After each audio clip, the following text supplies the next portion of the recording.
우리가 앞부분에서 말씀을 드렸던 것처럼 지금 한창 요셉의 이야기를 하다가 38장에 와서는 갑자기 유다 이야기를 하고 있는데, 사실은 유다 이야기가 이게 오늘 말씀을 보면 유다의 결혼부터 시작해가지고 그 자녀들의 결혼까지, 유다의 부인이 죽는 얘기까지 38장에 다 기록되어 있어서 어쩌면은 유다 전기가 전체 이 38장 속에 다 들어있다, 이렇게 볼 수가 있습니다. 우리가 창세기를 통해서 하나님의 구속사를 보고 있습니다. 하나님의 구속사는 사실은 창세기에서 끝이 나는 것이 아니죠. 계속 이어지겠죠. 이어져서 어디까지 갑니까? 예수 그리스도까지 갑니다. 예수 그리스도까지 가기 때문에 창세기에서만, 여기서는 하나의 역사가 중단이 된 것이 아니고 이 창세기를 기록한 기자가 살아있는 동안에까지만 또 보면은 주로 요셉으로서 모든 역사를 끝을 내고 있지만 계속 이어져 나가는 것입니다. 그런데 이 하나님의 역사, 그 구속사 역사 속에도 앞서도 말씀을 드린 것처럼 이방 여자들도 들어와 있고, 또 형편없는, 인간적으로 보면 윤리적으로 도덕적으로 도무지 형편없는 유다와 같은 그런 가정을 통해서 예수 그리스도가 유다의 뿌리거든요. 결국 예수 그리스도도 이 유다의 계통을 통해서 땅에 오셨는데, 그 왜 그렇게 유다의 계통을 통해서 오셨느냐 하면은, 누벤도 자기 서모 비라를 간통함으로써 그래서 그만 자격을 상실하고, 또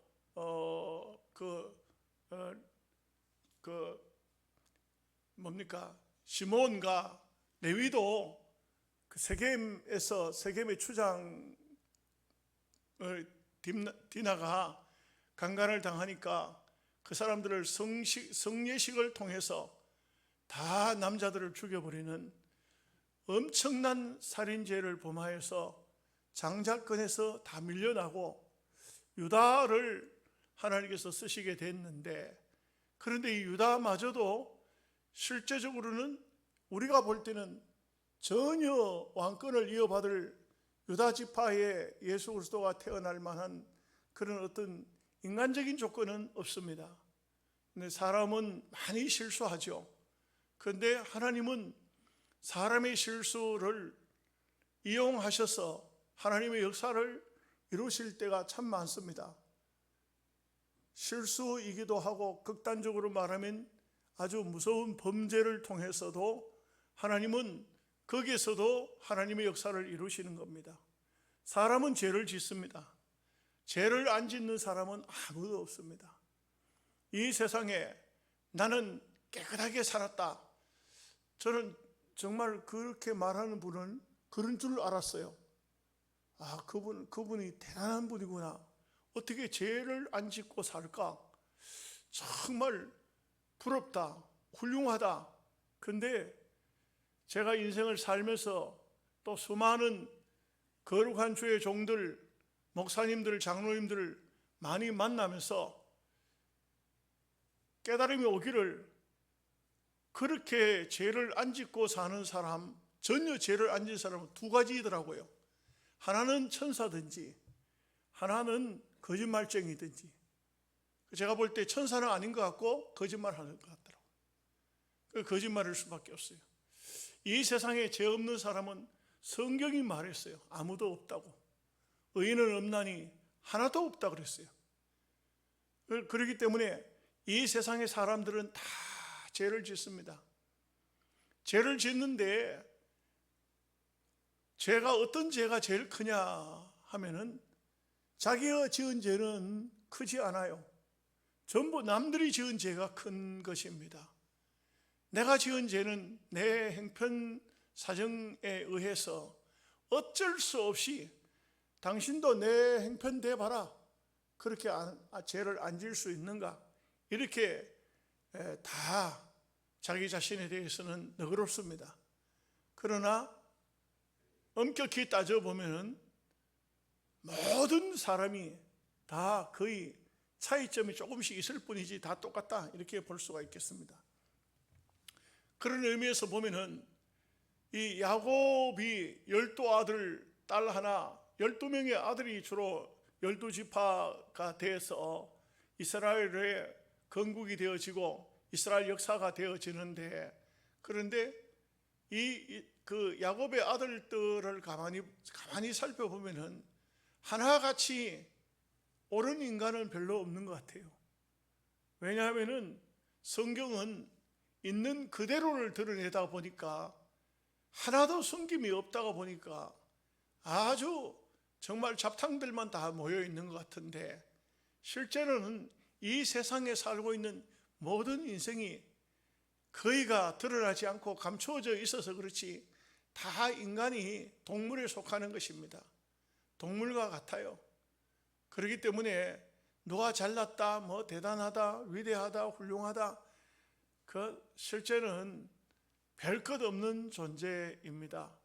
요즘에 보면 뭐 방송을 아주 심하게 떠들고 있는 그런 뭐 김모 국회의원, 그 사람이 뭐 자기는 떫어진 운동화를 신고 라면 먹고 이렇게 뭐 끼니를 때운다고 하면서, 그러면서 모금을 해가지고 국회의원으로서 아주 가난한 사람으로 이렇게 비춰졌는데, 적나라하게 드러나니까 너무 기가 막히죠. 근데 그게 지금 현재 뭐 보니까 방송뿐만 아니고 유튜브 방송에는 막 수십 군데서 하고 있더라고, 얘기를 하고 있더라고요. 근데 저는 볼 때 그러면 조금 더하냐 덜하냐 뿐이지 그 사람만 그럴까요? 여러분들은 코인을 모르잖아요. 저도 몰라요. 모르니까 그렇지. 깨만 있고 거기에 대해서 좀 뭐 지식이 있으면 돈 버는 길이라고 하면 예수 믿는다고 안 할 것 같아요? 저는 볼 때 예수 믿어도 다 해요. 예수 믿어도 다 돈이라고 하면요, 하나님 좀 계세요. 일단 돈부터 벌고요. 이게 바로 인간이에요.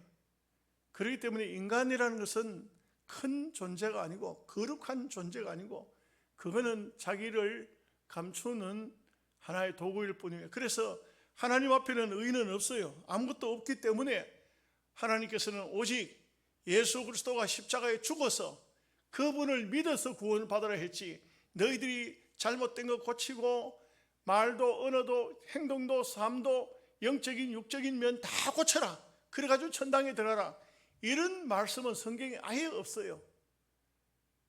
우리는 그렇게 되지도 않고요, 될 수도 없고, 단지 조금 깨달으면은 조금 성화됩니다. 열심히 자기 자신을 쳐서 복종시키고 십자가에 복종시키고, 내가 이렇게 살아서 되겠나, 내가 목사인데, 내가 장로인데 내가 이렇게 살 수는 없지 해가지고 좀 하나님 앞에 양심적으로 은혜를 받은 데 대해서 죄를 부끄러워하고 하면은 많이 애를 써서 조금 낫지요. 조금 나은 것 뿐이에요. 별다른 존재가 아니에요. 그렇기 때문에 오늘 말씀을 읽으면서 야, 예수님의 조상인 유다도 행편없는 인간이네, 뭐 이런 인간이 어떻게 예수님의 족보에 들어올 수가 있어, 그렇게 말하면 안 돼요. 다 그 시대는 굉장히 그 어두운 시대였다고 말할 수도 있고요. 이때 뭐 교회가 올바로 있었습니까? 또 선지자가 올바로 있어서 교훈을 제대로 해줬습니까? 참 그때는 반딧불이 빛을 발할 그럴 때가 아니겠습니까? 어두운 시대라 할 수 있겠습니다. 우리 옛날에는 어땠습니까? 집집마다 전기불 이런 거 하나도 없었잖아요. 저희들은 어릴 적에는 호롱불, 그거 그냥 거기 그 호롱불 앞에서 저녁에 그 숙제한다고 엎드려다가 졸다가 머리 다 거슬리고 그랬던 기억이 나요. 그 뭐 옛날에 얼마나 힘들었어요. 어려웠어요. 물도 없잖아요. 목욕을 하나요? 1년에 몇 번 목욕할까요? 여자분들은 그냥 뭐 글쎄요, 뭐 그 여자분들은 목욕을 어떻게 하고 살았는지 모르겠어요. 그러니까 막 겨울에 방은 춥고 하니까 군불 떼고 두꺼운 내일을 입었는데 목욕을 안 하니까 이가 막 얼마나 많은지 저녁이 되면 전부 다 잠자기 전에 옷 벗어가지고 이 잡는다고. 참, 그것도 또 안 돼. 그러니까 막 이 얼어 죽으라고 바깥에 내놔요. 옷 벗어가지고 뒤집어가지고 바깥에 그 겨울에 얼어서 죽으라고 내놨다가 주서 옛날 그다 우리가 그런 어두운 시절을 살아왔지 않습니까? 우리가 옛날 때도 그랬는데 이때는 아주 까마득한 옛날 아니겠습니까? 애들 말대로 옛날 뭐라 합니까? 옛날 깐날에 하면서 옛날에 아주 옛날에 이런 시대 어두운 시대에 살아왔던 사람들이 이야기이기 때문에 이 말씀 속에 유대 나라라고 별다른 게 없다고요. 그런 가운데서 이런 유다라는 사람이 감춰진 죄가 성경을 통해서 확 드러나니까 우리가 오늘 시대에 보면서 야, 뭐 이런 사람이 이런 인간이 어떻게 예수님의 족보에 예수님의 조상이 될 수가 있었을까? 하지만 사실은 다 우리라는 존재는 별다른 존재가 아니고 그저 우리는 하나님의 은혜로 구원을 받은 것이고 우리가 예수 그리스도의 속죄 때문에 우리가 있는 것이지 우리가 대단한 존재라서 천당 가고 이런 거 아닙니다. 예수님 믿어서 가는 것이고 우리가 먼저 좀 깨달으면 먼저 깨닫는 대로 좀 고치고 또 자기 자신을 잘 돌보고 정직하게 좀 더 진실되게 깨끗하게 살고자 애를 쓰고 이렇게 하는 것이죠. 자, 오늘 말씀 한번 보시겠습니다. 12절 말씀 같이 읽겠습니다.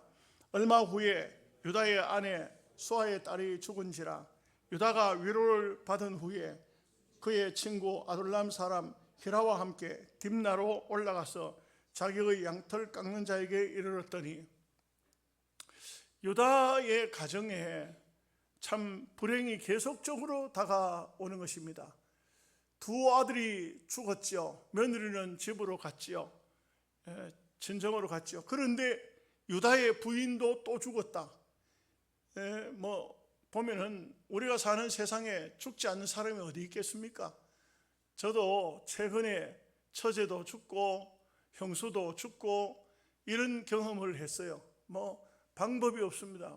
참 세상에 태어났던 사람은 한 번은 다 죽는 것이 아니겠습니까? 우리 노예 원로 목사님도 곧 돌아가실 것 같다 해가지고 그런데 아직도 계시는 거 보면 이게 저는 이렇게 직접 마지막이겠다 싶어가지고 문병을 갔는데 억지로 힘을 내가지고 저한테 이렇게 말씀하시더라고. 박 목사, 너무 자신을 가소평가도 하지 말고 가대평가도 하지 말고 하나님이 쓰시는 대로 쓰임 받아라.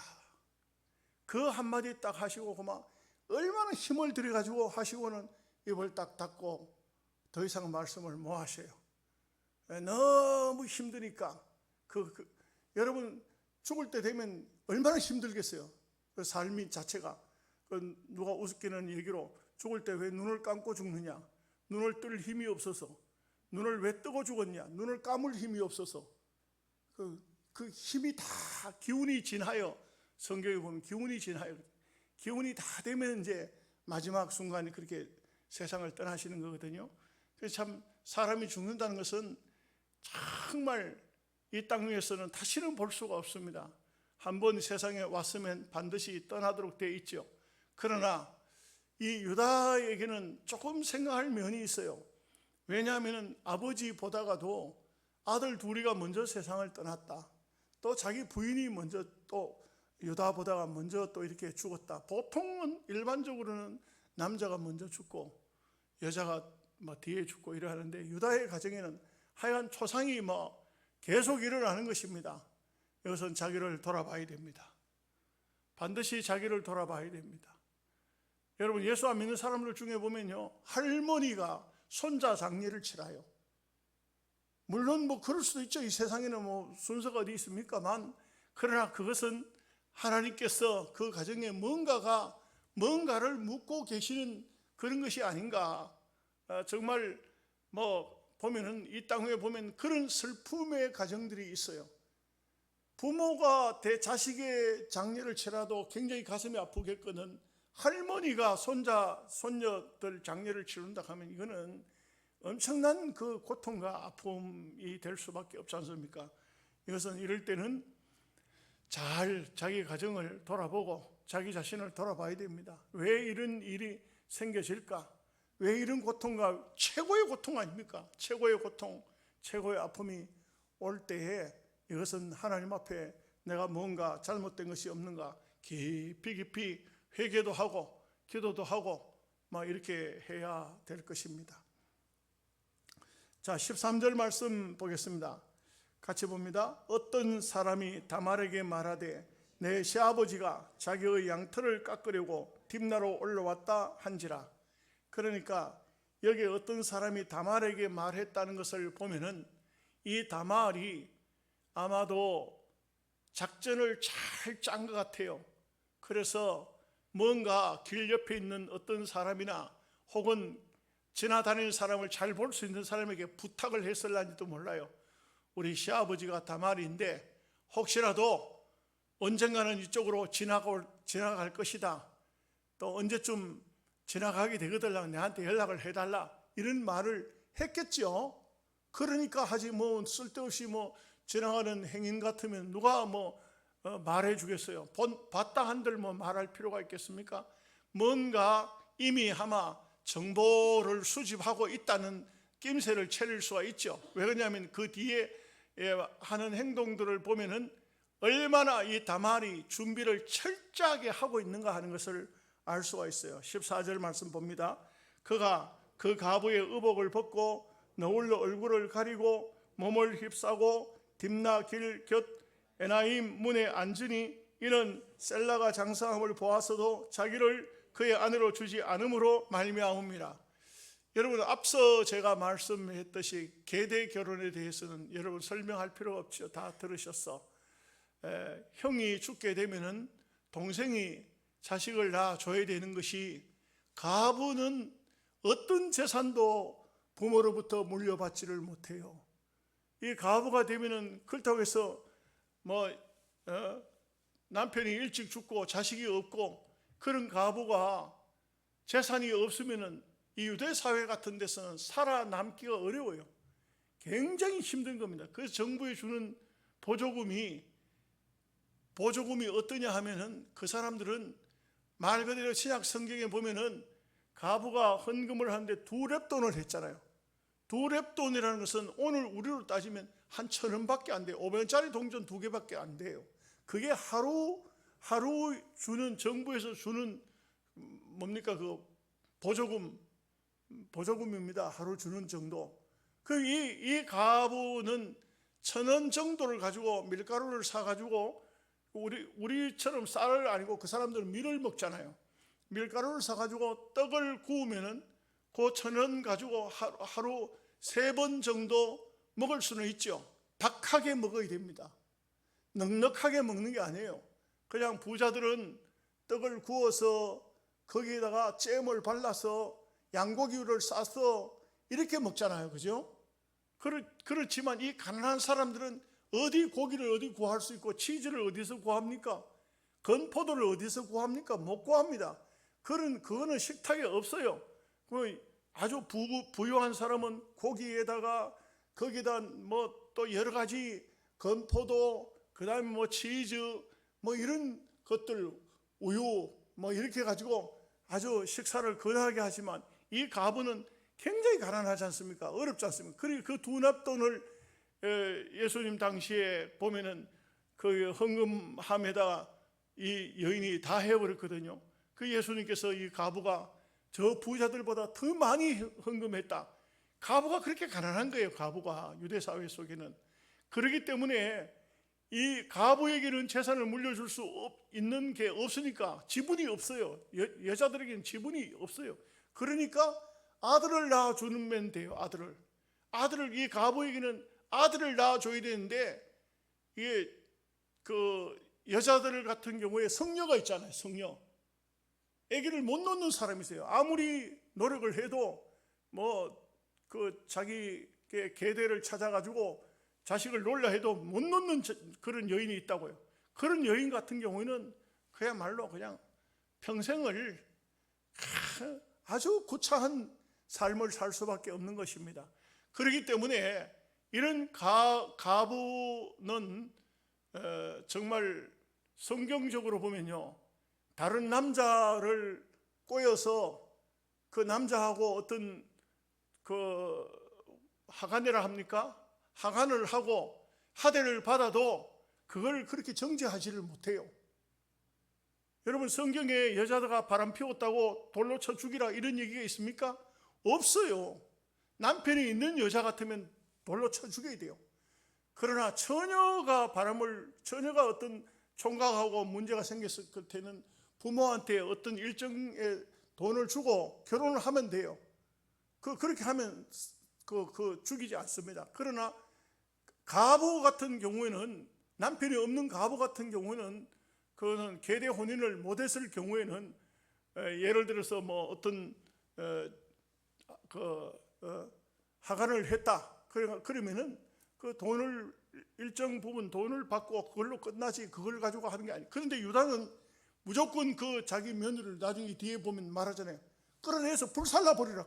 아주 얼마나 성경에도 없는, 율법에도 없는 아주 못된 그런 마음을 먹고 있었던 것을 볼 수가 있어요.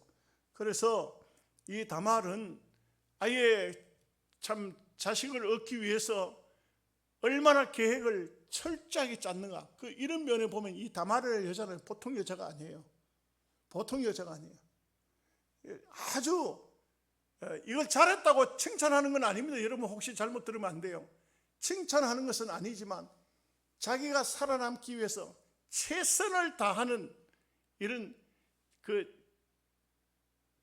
비록 시아버지하고 그렇게 계대 혼인을 해서 자식을 낳았지만, 그러나 이 여인이 한 그 모든 계획, 철저한 계획은 저 개인적으로 볼 때는 정말 잘했다 싶어요.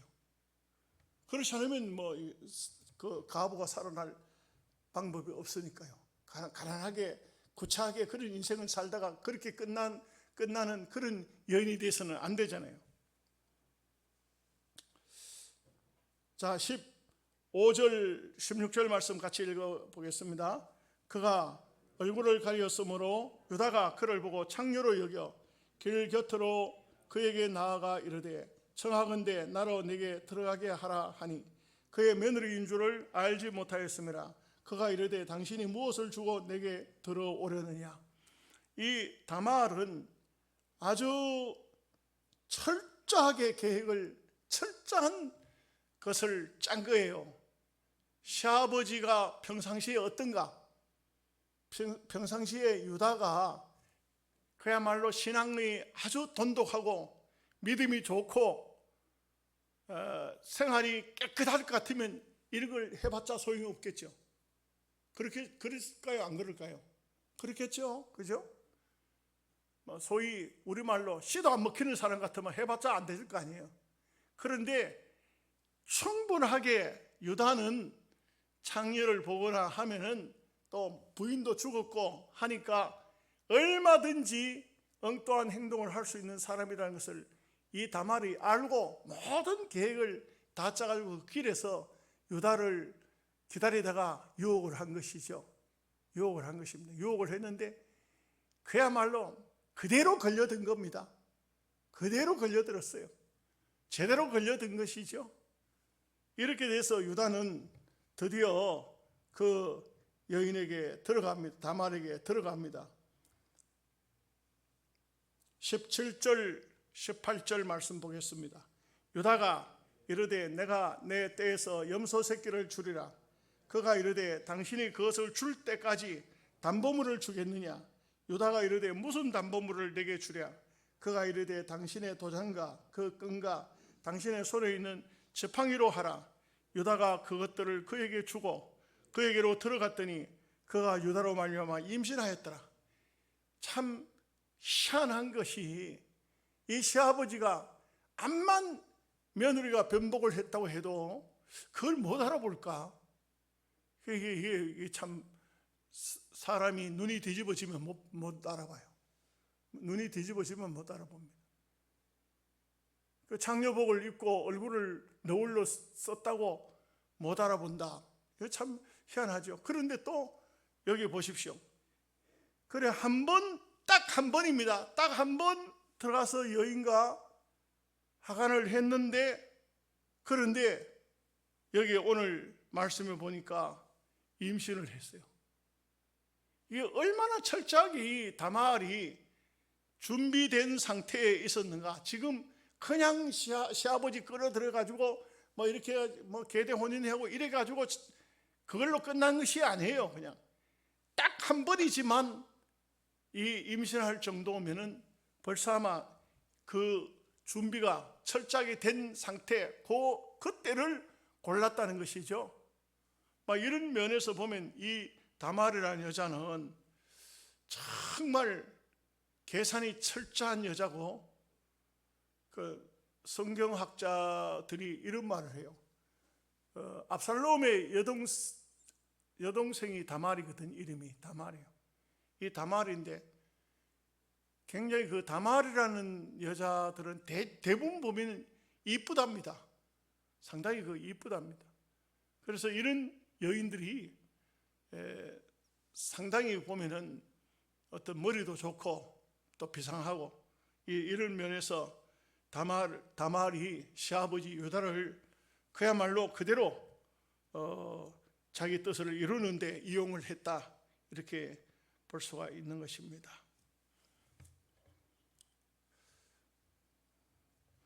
19절 20절 말씀 보겠습니다.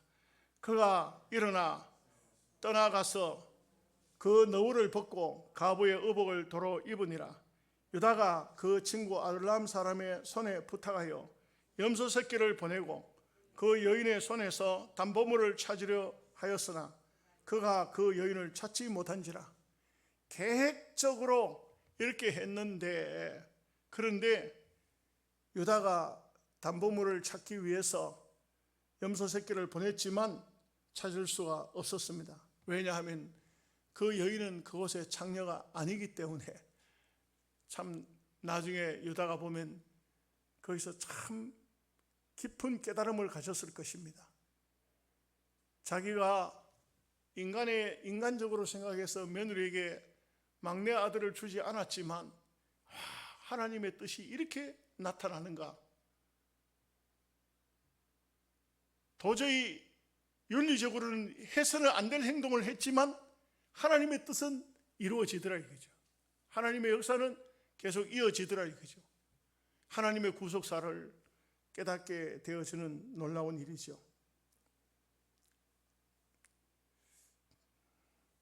21절 22절 말씀.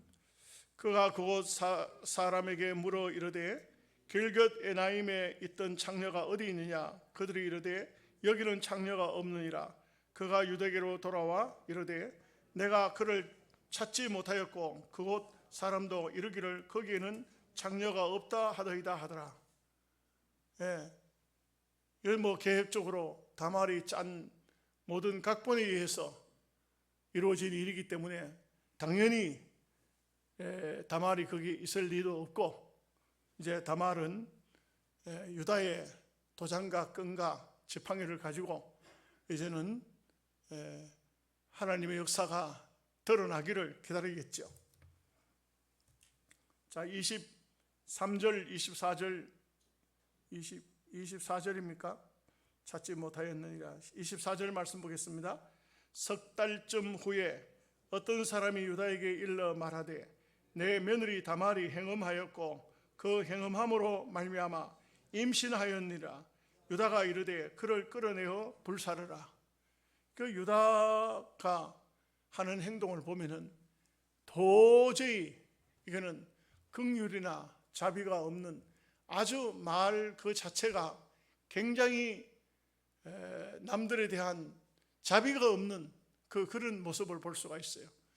제가 앞서도 말씀을 드렸지만 가부가 계대 혼인을 하지 못하여서 가부로서 살아남기 위해서 어떤 좋지 못한 행동을 했다 할지라도, 장녀와 같은 그런 삶을 살았다 할지라도 율법적으로는 그렇게 여인을 불살라 죽이는 그런 법은 성경 어디에도 없습니다.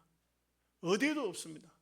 돌로 쳐 죽이는 것도 없습니다. 그런 일도 없고 불살라하는 것도 없습니다. 물론 그 당시에 성읍 장로들에게 가면은 성읍 장로들이 어떤 형벌을 내렸겠죠. 그렇지만 유다는 지금 현재 하는 행동을 보면은 전혀 자비가 없는 이런 모습을 봅니다. 대체적으로 남을 정죄하는 사람, 남을 막 그냥 손가락질하고 과함치고 벌 주려고 하고 죽여야 된다, 살려야 된다 하고 욕하는 사람일수록 못된 사람이야. 자기는 더한 사람이야.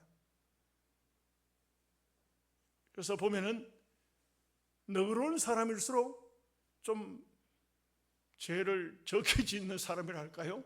법 없이도 살 수 있는 사람들, 이런 사람들이 주로 너그러워요. 죄를 안 짓는 사람들이 주로 너그럽고, 아주 못된 짓을 많이 한 사람일수록 남이 죄 짓는 걸 보면 그거 그냥 두면 안 된다고, 그냥 벌 주라고 그냥 죽여야 된다 하고 막 과음을 치고 이렇게 하는 것이죠. 오늘 유다가 바로 이런 모습을 보이고 있는 것입니다. 자, 25절 말씀 보겠습니다. 여인이 끌려나갈 때에 사람을 보내어 시아버지에게 이르되 이 물건 임자로 말미암아 임신하였나이다. 청하건대 보소서 이 도장과 그 끈과 지팡이가 누구의 것이니까 한지라. 참 기가 막히죠. 유다가 이것을 받고 난 다음에 뭐라고 말을 합니까? 그 다음에 보면 옳다, 네가 옳다. 참 이 유다 생각하고는 전혀 다른 것이죠.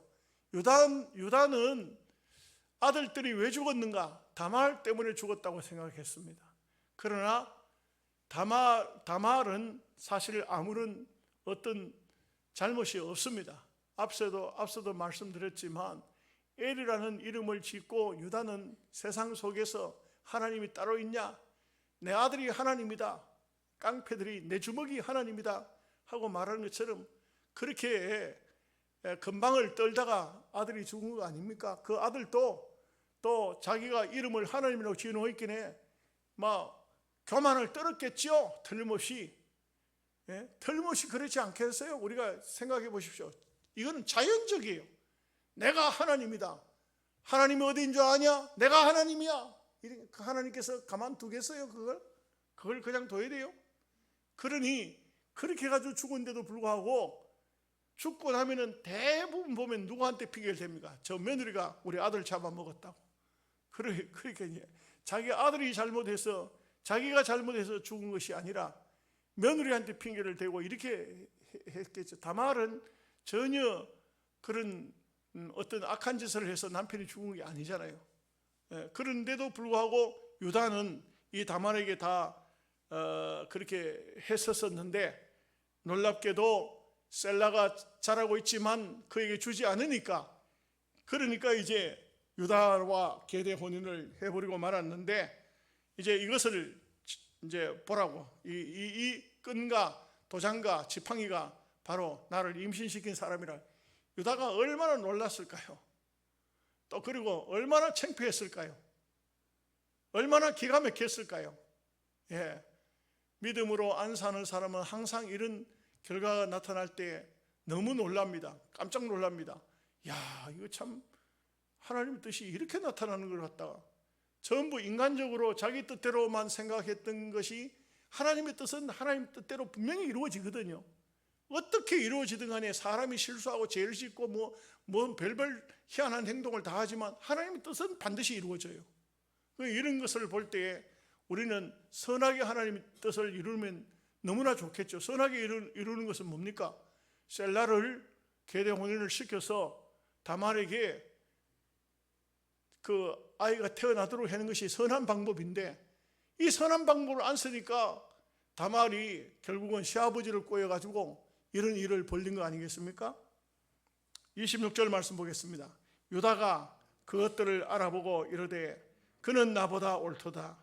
내가 그를 내 아들 셀라에게 주지 아니하였음이로다 하고 다시는 그를 가까이 하지 아니하였더라. 그 유다가 이제서야 여기서 참 깨달아요. 그런데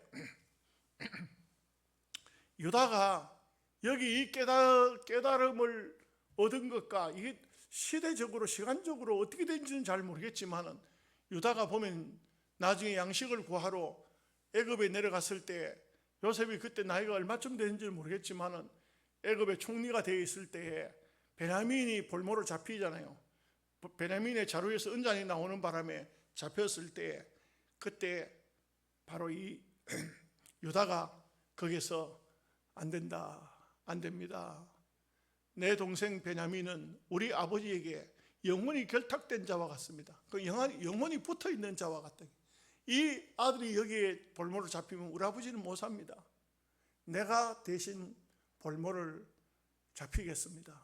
유다의 모습을 보면요, 참 나중에 가면 다 그 요셉의 형님들이 다 죄진 것을 다 회개해요. 정말 보면은 너무나 신기할 정도로 전부 그들이 잘못된 것을 다 회개하고 하는데 그 중에서 가장 인상에 남는 사람이 바로 유다예요. 유다가 대표적으로 자기가 베냐민을 풀어주고 자기는 평생 종이 되겠다. 이렇게 물론 뭐 그것은 요셉의 계략에 의해서 나타난 현상이지만 다 회개하게 되어지는 것입니다. 자, 마지막 부분은 읽고 끝을 내겠습니다. 27절에서 30절까지 읽겠습니다. 해산할 때에 보니 쌍태라, 해산할 때에 손이 나오는지라, 산파가 이르되 이는 먼저 나온 자라 하고 홍색 실을 가져다가 그 손에 메었더니 그 손을 도로 들이며 그의 아우가 나오는지라, 산파가 이르되 내가 어찌하여 터뜨리고 나오느냐 하였으므로 그 이름을 베레스라 불렀고, 그의 형 곧 손에 홍색 실이 있는 자가 뒤에 나오니 그의 이름을 셀라라 불렀더라. 셀라하고 다르지. 셀라라 불렀더라. 여러분 마태복음 1장 한번 보시죠. 1장 쭉 보면은 여기에 나옵니다. 아브라함과 다윗의 자손 예수 그리스도의 계보라. 아브라함이 이삭을 낳고 이삭은 야곱을 낳고 야곱은 유다와 그의 형제들을 낳고, 참 루벤이나 시몬이나 레위라는 말이 빠지고 유다로 시작돼요. 유다와 그의 형제들을 낳고, 유다는 딱 나옵니다. 다말에게서 베레스와 세라를 낳고, 그래서 세라는 베레스와 세라를 낳았다 했지만 세라는 빠지고 베레스는 헤스론을 낳고 헤스론은 나함을 낳고 이렇게 돼 가지고 쭉 내려가 가지고 마지막에 가서는 여기 보면은 어떻게 됩니까? 16절에 야곱은 마리아의 남편 요셉을 낳았으니 마리아에게서 그리스도라 칭하는 예수가 나신지라. 16절에 보면 예수 그리스도의 조상이 바로 예수 그리스도의 조상을 밟아서 올라가 보면 딱 장자 이 딱 밟아 올라가 보면 누가 나옵니까? 유다가 나오더라 이거죠. 유다에게서 아들이 다른 사람은 다 탈락되고 바로 그 베레스가 바로 그 유다의 계보의 그리스도의 조상이 되어져 있더라 이거죠. 놀랍죠. 신기하죠. 족보를 찾아보니까 딱 그렇게 하나님께서 역사해 버리셨다는 거예요. 그러니까 사람의 생각하고는 전혀 달라요. 왜 수많은 사람 다 놔두고 예수 그리스도가 거기 그 족보에서 나왔을까? 루벤 족보에도 안 나오고 또 시몬이나 레위 족보에도 안 나오고 또 뭐 우리가 좋아하는 요셉, 그 요셉의 족보에서도 그 예수님이 안 태어나고 예수님의 조상을 쫙쫙쫙 밟아 올라가 보니까 거기 베레스가 나오고 유다가 나오더라 이거죠. 여러분 이해가 되십니까? 사람의 생각하고 하나님 생각하고는 다릅니다. 하나님은 이렇게 인간적으로는 형편이 없었지만 하나님의 뜻은 그 유다의 족속 속에서 예수 그리스도가 탄생되게 하셨더라 이 말이죠. 우리가 마태복음을 배우면서도 배웠지만 요셉이라는 사람은 비록 목수지 않습니까? 목수지만 이 마태복음을 무슨 복음이라 하냐면 왕복음이라고 해요. 왕이 누구냐? 유다인들 이스라엘 백성들은 요셉을 아주 목수라고 업신여기고 아주 형편없이 취급했지만 옛날 족보대로 따지면은 왕이라 이게 너희들의 왕이라 이게 너희들의 왕. 유다의 뿌리라. 유다의 계통에 그 계속적으로 왕권을 이어받은, 만약에 왕이 계속 존속됐을 것 같으면 로마의 나라가 망하지 않았다면 예수가 바로, 예수의 아버지가 바로 목수가 왕이라 해요. 왕. 너희들 왕이라 해요. 왕인데 몰락한 왕이 되어버리다 보니까 됐지만, 그러나 거기에 예수 그리스도가 탄생됐다. 기도하겠습니다.